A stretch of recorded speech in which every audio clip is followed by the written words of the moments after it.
For almost 2 millennia, billions of Christians have declared with absolute certainty that Jesus of Nazareth was beaten, nailed to a cross, and died before rising again. But what if this cornerstone of Christian belief, the crucifixion itself, was understood very differently by some of the earliest followers of Jesus? Long before church councils, before the New Testament was fixed, long before orthodoxy had power, there were Christian groups who argued that Jesus did not actually suffer or die on the cross. Not metaphorically, not spiritually, but literally not. Their teaching was that his body was an illusion, his suffering apparent but not real, and that the scene at Golgotha, the nails, the blood, the death, was only what it seemed to be. These early believers called themselves thinkers of spirit and revelation. Their critics, later historians, would label them Docetists, from the Greek word dokion, to seem. In some ancient writings, discovered only in the last century among the buried manuscripts at Nag Hammadi, Jesus himself is quoted speaking as though the suffering was an illusion. A voice from a lost text, the second treatise of the great Sect, speaks of a Jesus who says his torment was only an appearance and that another, not he, felt the pain of crucifixion. Centuries before Islam articulated a version of this belief, these Christians were already wrestling with a radical idea. Though they punished me, I did not die in actuality but only in appearance, the ancient text reads. Their belief was rejected, condemned, erased from the official story of Christianity. But the question they asked, did Jesus really die? Would echo through centuries. Who were these believers? Why did they insist the crucifixion was not real? And what did the early church do to stop their version of Christian history from surviving? Tonight we investigate the Christians who believed Christ never truly died. If Jesus did not physically suffer, then the cross becomes something else entirely. If the wounds were not real, what exactly was nailed to the wood outside Jerusalem? If there was no real blood, what was shed for the forgiveness of sins? And if there was no real death, what exactly rose on the third day? This is not a minor doctrinal disagreement buried in theological footnotes. This is the load-bearing pillar of Christianity.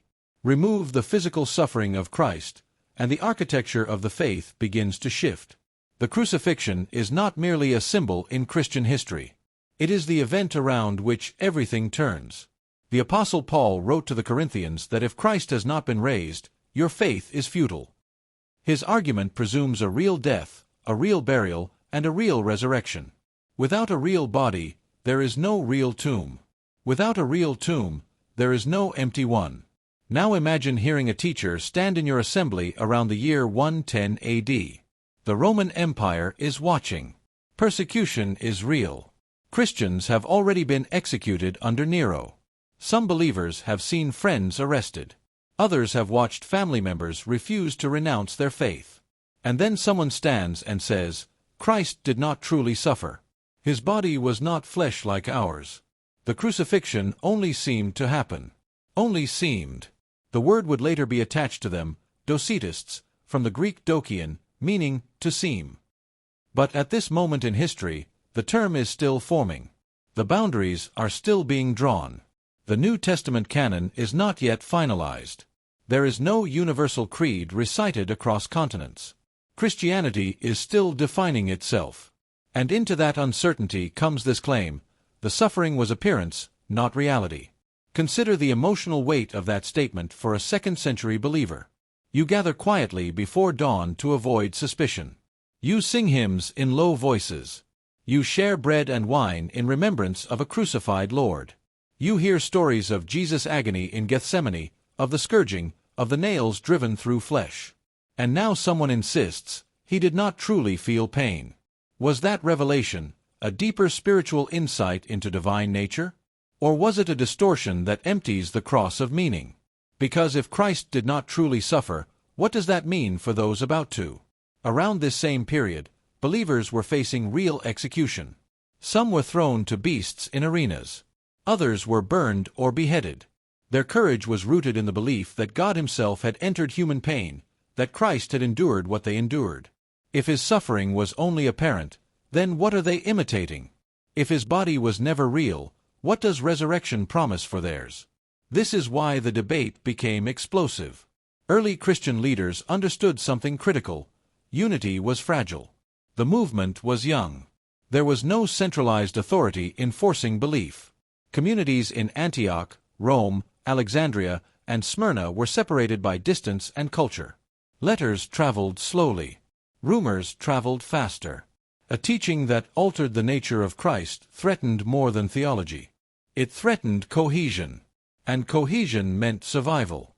Because Rome did not distinguish between nuanced theological positions. To Roman authorities, Christians were a sect that refused to honor the emperor. If internal division fractured them, the movement could collapse before it ever stabilized. So when the idea spread that Christ's body was not truly flesh, it struck at the heart of identity. Was Jesus fully human? Did he truly bleed? Did God truly enter the brutality of Roman execution? Or was the cross something else, a divine drama staged in appearance only?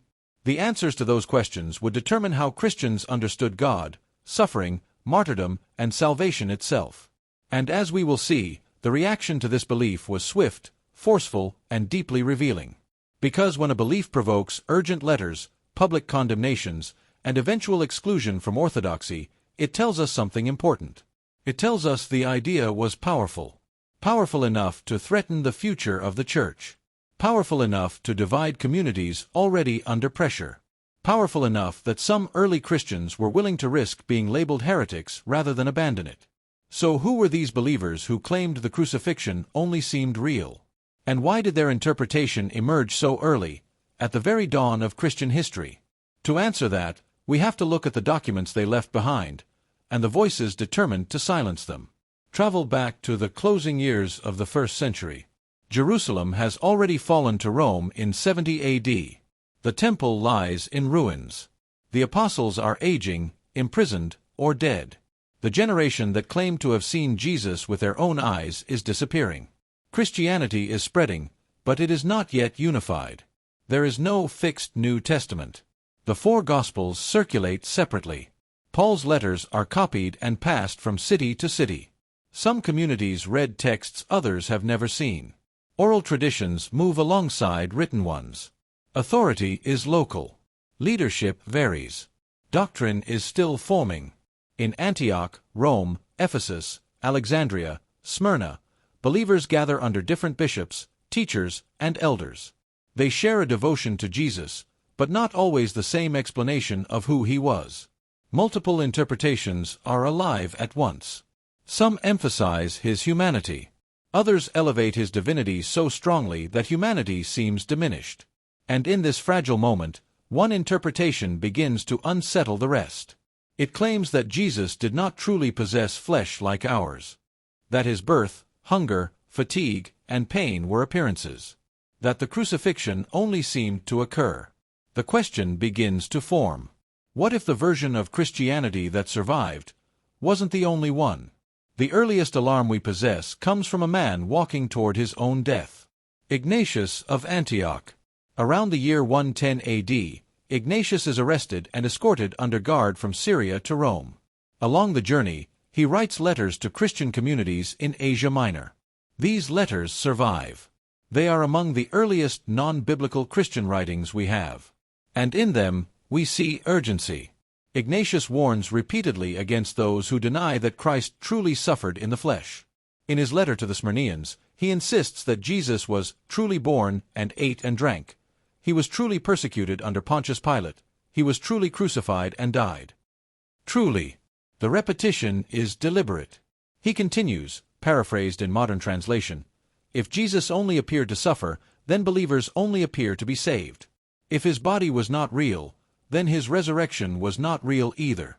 In another letter, to the Trallians, Ignatius cautions Christians to avoid teachers who say that Christ's suffering was only an illusion. He describes such claims as destructive to faith itself. Why such intensity? Ignatius is not writing from comfort. He is on his way to execution in Rome, where, according to later tradition, he will be thrown to wild animals. His theology is not theoretical. It is personal. For him, the physical suffering of Christ is the anchor that gives meaning to his own approaching death. If Christ's body was not real, then what is Ignatius about to offer? If the Lord did not truly endure pain, what example is he following? And yet, the fact that Ignatius spends so much ink combating this teaching tells us something crucial. The idea was circulating widely enough to demand response. It was not a rumor whispered in isolation.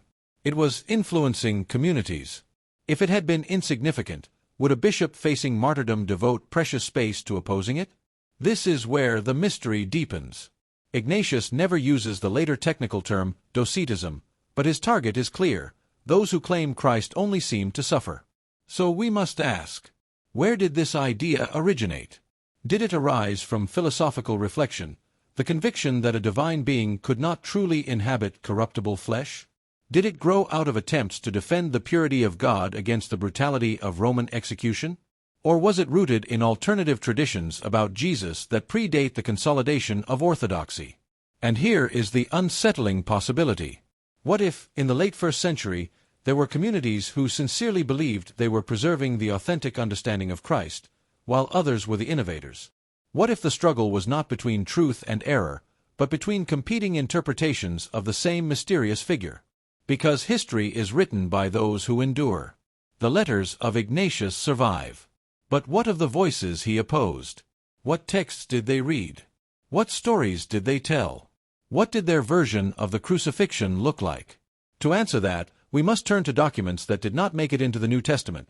Texts buried, condemned, or forgotten for centuries. Texts that present a crucifixion scene unlike the one most Christians know. And what those documents reveal will complicate everything. To understand what these early believers were saying, we have to step carefully into their logic. They did not begin with denial. They began with reverence. Their starting point was this: Jesus was fully divine, not partially divine, not adopted by God at baptism, not elevated after death, fully divine. And in the philosophical world of the 1st and 2nd centuries, divinity carried certain assumptions. God was incorruptible. God was impassible, incapable of suffering. God did not hunger, bleed, or decay. To suffer was to be subject to change. To bleed was to be vulnerable. To die was to be overcome. So if Jesus was truly divine, they reasoned, he could not genuinely suffer. That would reduce God to flesh. That would tether eternity to decay. And so they concluded something radical. The physical body of Jesus was not what it appeared to be. To some, it was an illusion, a form visible to human eyes but not composed of ordinary matter. To others, it was a temporary manifestation, a kind of divine appearance tailored to human perception. To still others, it was a spiritual projection, a presence moving through the world without being bound to it. The suffering, then, was appearance. The crucifixion was spectacle. The death was what observers thought they saw. This was not atheism. It was not rejection of Christ. It was an attempt to preserve transcendence. They believed they were protecting the holiness of God. But that's not the strangest part. Some traditions went further. In certain early texts associated with Gnostic circles, the crucifixion scene shifts in unsettling ways. In the 2nd treatise of the Great Sect, discovered centuries later near Nag Hammadi in Egypt, a voice attributed to Christ describes the crucifixion as a case of mistaken identity.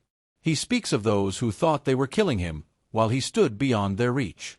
The suffering belonged to another. In other strands of early Christian speculation, the idea emerges that someone else was crucified in his place, whether a substitute, a transformed figure, or a mistaken victim. These ideas were not mainstream, but they were real enough to be preserved in texts and attacked by critics. You watch him struggle for breath. And years later, someone tells you, it was not truly him. It only seemed that way. What would that do to your memory? To your grief? To your conviction? For those who believed in a real crucifixion, this teaching threatened to unravel everything. The Eucharist, bread broken in remembrance of a broken body, would lose its anchor. The idea that God entered human suffering would dissolve into abstraction.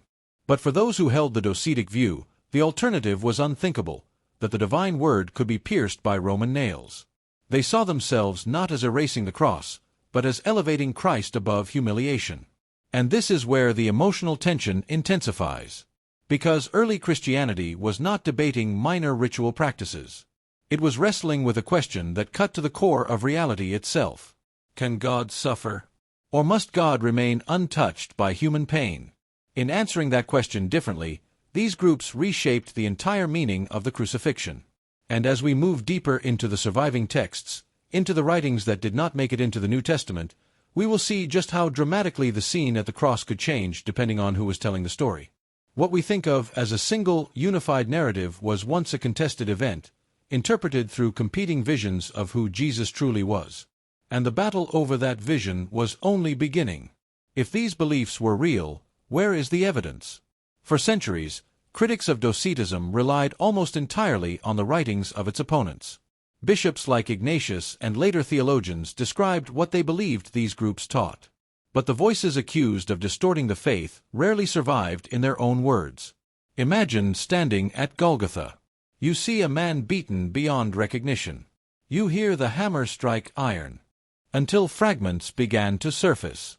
One of the most controversial discoveries came in the late 19th century in Upper Egypt, a damaged manuscript known as the Gospel of Peter. This text, likely composed in the 2nd century, presents a crucifixion account that feels familiar at first. Roman soldiers, a crowd, a tomb. But then the tone shifts. In one passage, Jesus is described as remaining silent, as though he felt no pain. The detail is brief, almost understated. Yet it stands out. Silence in agony is one thing. But silence because pain does not register? That changes the scene. And then there is the resurrection scene, dramatic, surreal. The heavens open. 2 radiant figures descend. They escort Jesus from the tomb, and behind them follows a cross. And the cross speaks. A voice from heaven asks, "Have you preached to those who sleep?" And the cross answers, "Yes." A cross that speaks. This is not the restrained narrative of the canonical Gospels. It is vivid, symbolic, cosmic. And within it, suffering appears distant, almost secondary to triumph. Was this poetic theology? Or was it preserving a belief that Christ's ordeal was never as physical as later orthodoxy insisted? The tension deepens with another text, the Acts of John, probably written in the 2nd century and associated with circles influenced by Johannine traditions. In one extraordinary passage, John recounts a vision during the crucifixion. While the crowd sees Jesus on the cross, John describes encountering him elsewhere, luminous, speaking calmly, untouched by torment.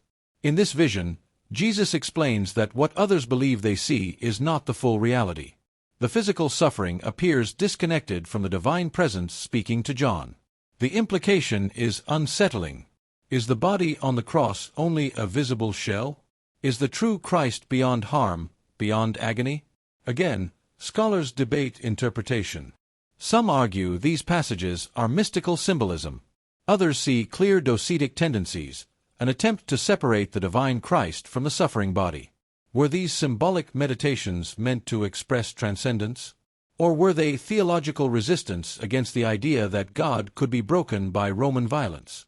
For centuries, these questions lingered in fragments and quotations preserved by critics. Then, in 1945, something remarkable happened. Near the village of Nag Hammadi in Egypt, local farmers uncovered a sealed jar buried in the earth. Inside were ancient codices, leather-bound books written in Coptic. The discovery would become one of the most significant manuscript finds in early Christian history. These were Gnostic texts, many previously unknown. Among them was a work called the Second Treatise of the Great Sect. And in it, the crucifixion scene takes a turn that is difficult to forget. The text presents a voice attributed to Christ describing the crucifixion from a position of detachment. Those who believed they were killing him are portrayed as deceived. The suffering, he suggests, belonged to another, a substitute, a mistaken figure. At one point, he speaks of laughing at their ignorance. Laughing. What kind of Christianity laughs at the crucifixion? For believers shaped by the image of a suffering Savior, this portrayal feels almost jarring. The cross is the symbol of sacrifice, agony, redemption. To imagine Christ observing it with detachment challenges everything that later became central to Christian devotion. Yet here it is, in a text preserved in desert sand for centuries. So now the mystery grows heavier. These writings existed. They circulated. They were copied. They were read. They were influential enough to provoke fierce opposition. Were they fringe experiments in symbolism? Or do they represent alternative Christian memories of the same event? Because if multiple communities were interpreting the crucifixion differently in the 2nd century, then the story of early Christianity is not a straight line. It is a contest, a struggle over what happened on that hill outside Jerusalem, and what it meant. And as the movement matured, that struggle would intensify. Because eventually, someone had to decide which version would define the faith, and which would be left outside its borders. Up to this point, the conflict might seem like a clash of interpretations, a debate over metaphysics, symbolism, and the nature of Christ. But by the late 2nd century, something shifts. This is no longer just theology. This is authority. Around the year 180 AD, a bishop in Gaul takes decisive action. His name is Irenaeus. Irenaeus had been a student of Polycarp, who, according to tradition, had known the Apostle John. That lineage mattered. It meant continuity. It meant credibility. It meant connection to eyewitness testimony. And Irenaeus believed Christianity was under threat, not from Rome alone, but from internal fragmentation. In response, he wrote a massive 5-volume work titled Against Heresies. It was not a casual critique. It was a systematic campaign. In it, he catalogues groups he believes distort the apostolic message. He names them. He describes their teachings. He refutes them point by point. Among these are those who deny that Christ truly took on flesh and truly suffered. For Irenaeus, the issue is clear. If Christ did not genuinely assume human nature, then humanity is not truly redeemed. As he famously argued, what has not been assumed has not been healed.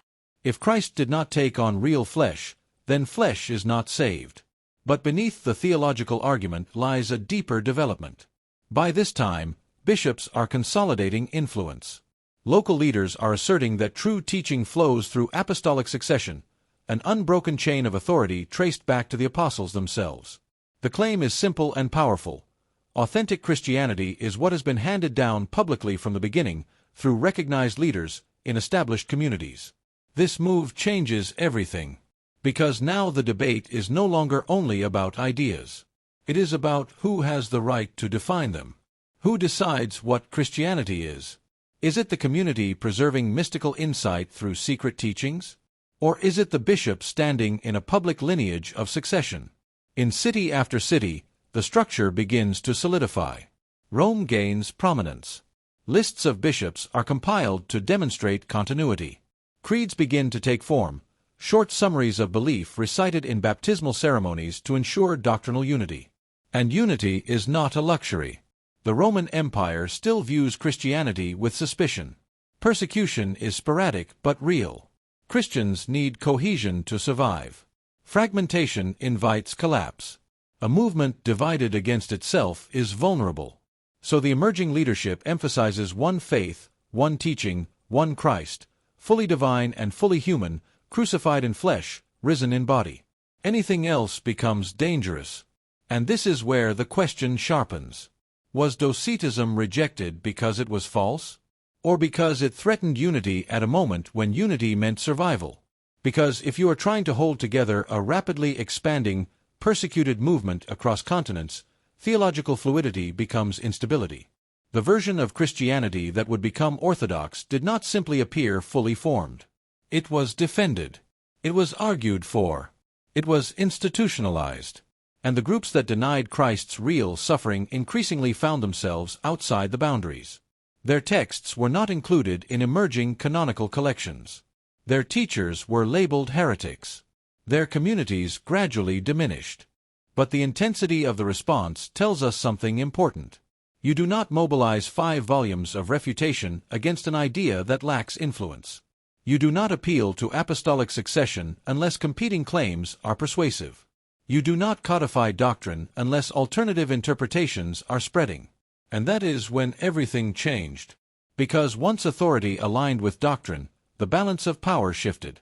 What had been competing Christianities began to narrow. What had been debated began to be defined. And the belief that Jesus only seemed to suffer, once part of the living conversation, was pushed to the margins of history. But margins do not mean disappearance. Ideas rarely vanish completely. They linger. They adapt. They resurface. And to understand why this particular idea kept reappearing, we have to look beyond church politics, into the philosophical and cultural currents that shaped the ancient world itself. By the early 3rd century, The argument sharpens into something resembling a courtroom battle. On one side stand those who insist that Christ's divinity must remain untouched by decay. On the other stand bishops and theologians who argue that salvation itself depends on flesh, real flesh, nailed to wood. The emerging orthodox position crystallizes into a formula that would define Christianity for centuries. Jesus Christ must be fully divine and fully human, not half and half, not alternating, not appearing as one while secretly remaining the other. Fully both. Because if he is not fully human, then humanity is not truly redeemed. And if he is not fully divine, then redemption has no power. One of the most forceful voices in this escalation comes from North Africa, from the city of Carthage, a lawyer-turned-theologian named Tertullian. Writing around the year 200 AD, Tertullian addresses those who deny the flesh of Christ with biting clarity. In his treatise on the flesh of Christ, he argues that to strip Jesus of a real body is to empty the gospel of substance. He mocks the idea of a phantom Christ. If Christ's body was a phantom, he writes in essence, then so was his suffering. The implication is direct. If the flesh was illusion, then the cross was illusion.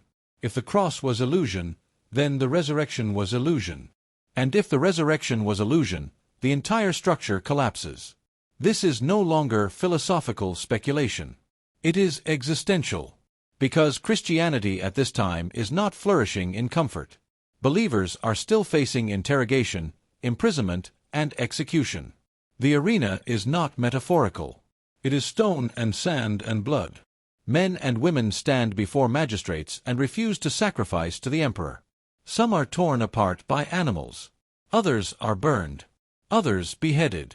They endure this because they believe Christ endured first. They believe God entered human suffering, not symbolically, but physically. If Christ did not truly suffer, what example are they following? If he did not bleed, what are they imitating when they bleed? The Eucharist, the ritual meal central to Christian worship, depends on this reality. Bread is declared to be the body. Wine is declared to be the blood. If there was no real body, what is being remembered? If there was no real blood, what covenant is being proclaimed? And then there is resurrection. The Christian hope was not merely spiritual survival. It was bodily resurrection, graves opened, flesh restored, death reversed. Paul had written of a transformed body, not an escape from embodiment. But if Christ's body was only appearance, then resurrection becomes metaphor. A symbol of enlightenment. A spiritual awakening. Not a conquered tomb. The orthodox argument becomes relentless. If Christ did not assume flesh, flesh remains unhealed. If Christ did not truly die, death remains undefeated. And so, line by line, treatise by treatise, sermon by sermon, the Church defends a suffering God. This is the paradox that defines Christianity, a divine being who hungers, weeps, sweats blood, and gasps for air. To the Greco-Roman world, this was scandalous. Philosophers spoke of impassible gods. Deities did not submit to humiliation. Yet the Christian claim insisted that true divinity is revealed in weakness. This insistence becomes the dividing line. Docetism preserves transcendence at the cost of suffering. Orthodoxy embraces suffering as the means of redemption. And in the arenas of Rome, in the prisons of North Africa, in the hidden gatherings of Asia Minor, believers cling to the image of a crucified Lord whose wounds were real. Because if those wounds were not real, then their own wounds mean nothing. And the escalation does not stop here. Because behind the theological defense lies a deeper question still unresolved. Why did so many early thinkers find the idea of divine suffering so difficult to accept? What currents of philosophy and culture made a suffering God seem impossible? To answer that, we have to step outside the church walls and into the intellectual world that shaped them. While debates over unia unfolded across centuries, another theological fault line was forming in the early church. A different controversy. A different anxiety. But born in the same volatile world. Docetism. The belief that Jesus only seemed to be human. That his body was not truly flesh and blood, but an appearance, an illusion. The word itself comes from the Greek dokion, meaning to seem. To understand where such an idea emerged, we must step into the 2nd century Mediterranean world. It was intellectually explosive. Christianity was no longer a small movement within Judaism. It was spreading into cities shaped by philosophy, trade, empire, and competing religions. Greek philosophy had long influenced educated culture. One powerful strand of that philosophy involved dualism, the idea that reality was divided into two opposing categories. Spirit was good.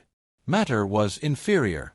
In some schools of thought, matter was even corrupt. Plato's legacy lingered. The physical world was transient. The spiritual realm was eternal and pure.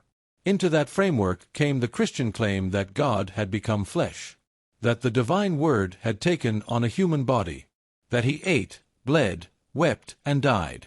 For many steeped in Greek dualism, this was difficult to reconcile.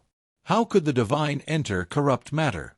How could absolute purity dwell in flesh? Docetism offered one answer.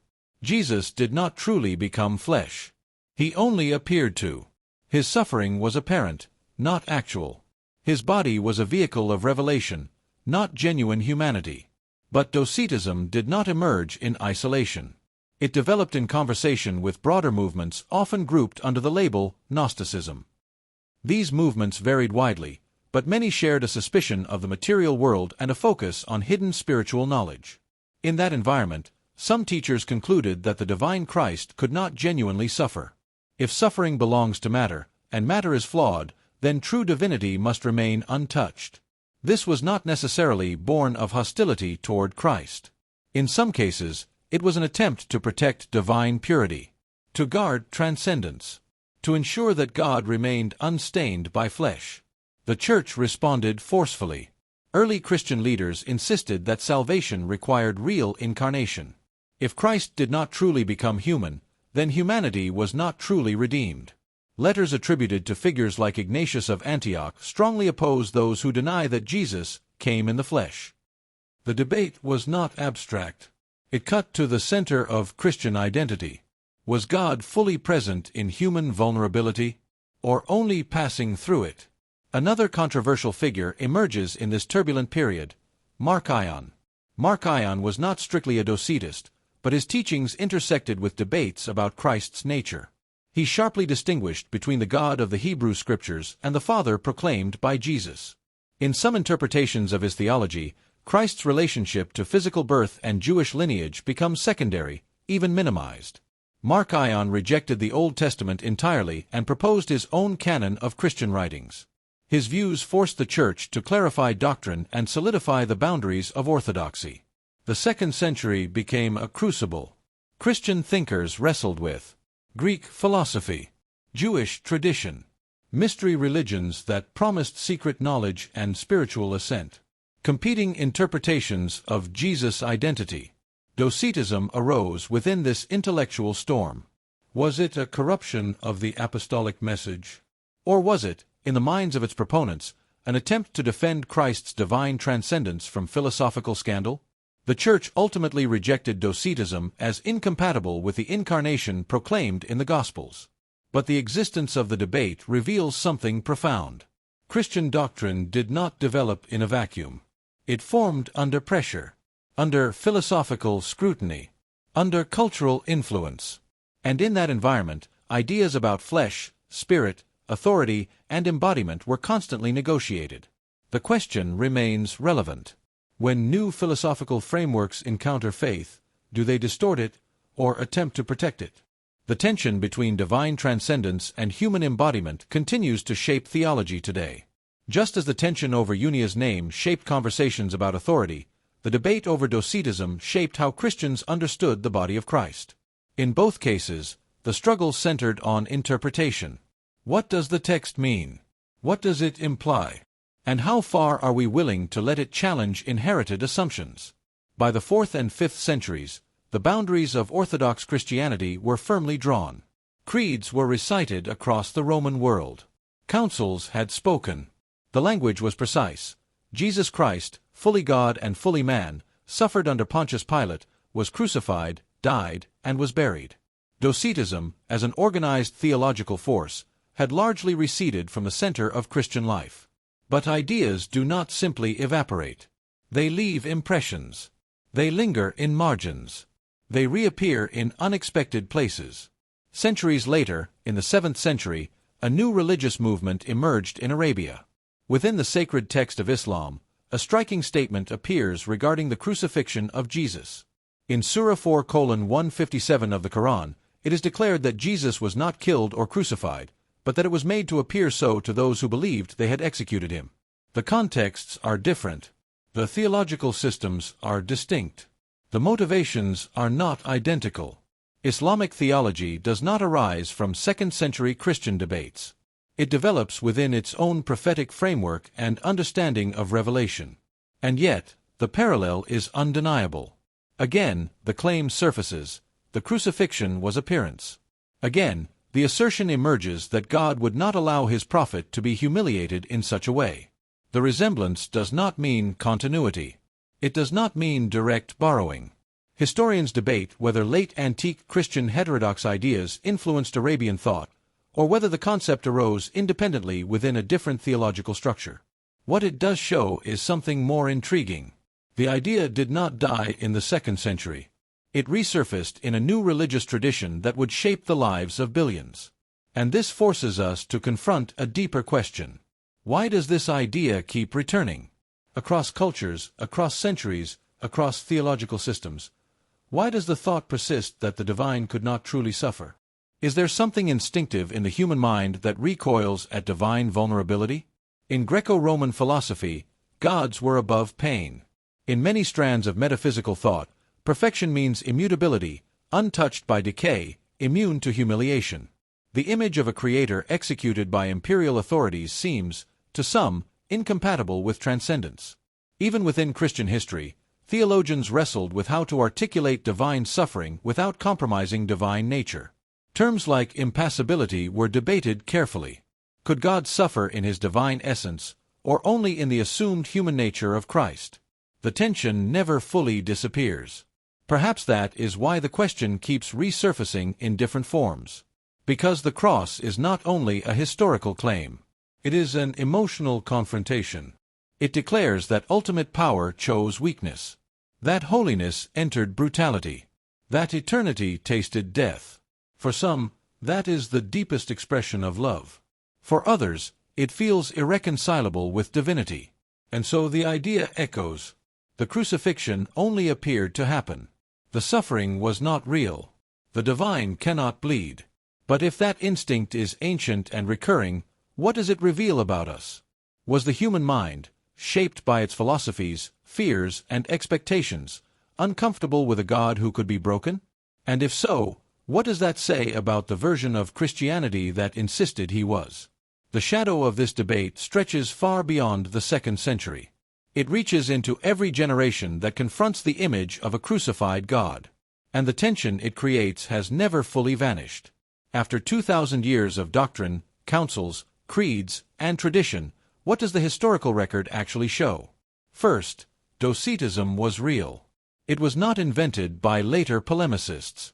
It was not a fictional enemy created to strengthen orthodoxy. Multiple independent sources across the 2nd century refer to Christians who denied that Christ truly came in the flesh. The letters of Ignatius of Antioch confront them directly. The writings of Irenaeus catalog and rebut their claims. Tertullian dedicates entire treatises to defending the reality of Christ's body.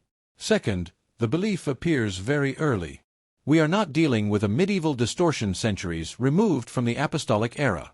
Ignatius was writing around 110 AD. That places the controversy within living memory of the first generation of Christians.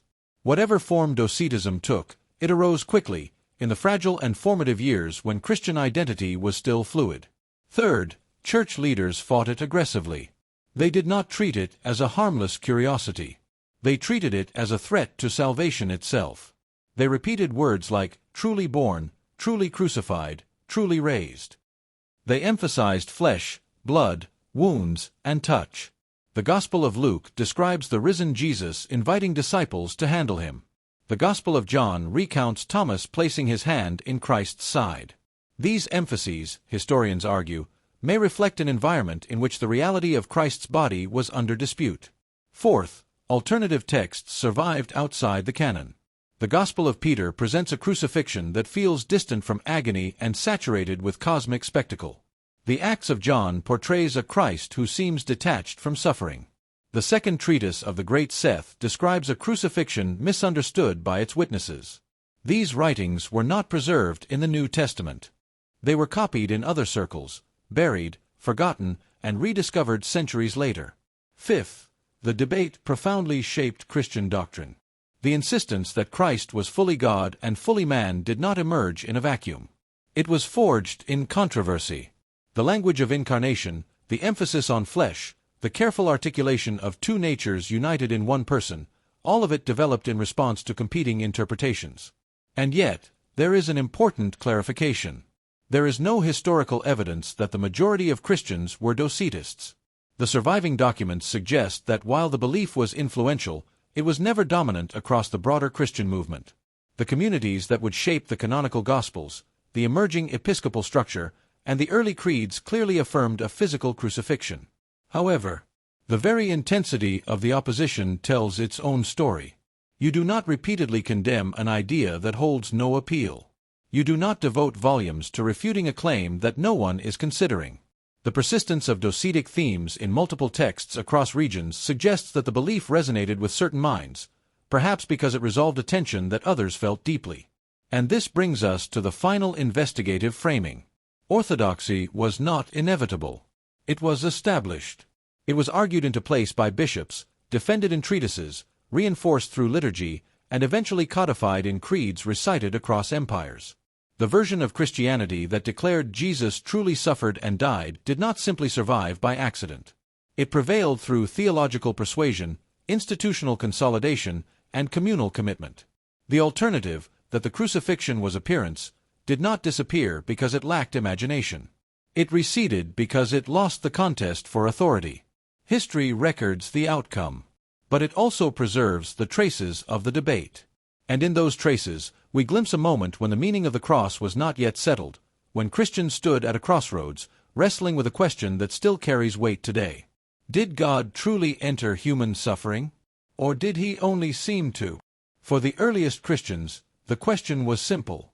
Did God truly suffer? Or did he only appear to? Everything else flowed from that. If Jesus did not truly bleed, then the cross changes.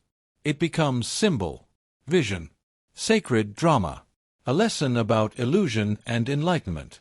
But if he did bleed, if divine life entered torn flesh and real death, then something unprecedented happened in human history. Divinity entered pain.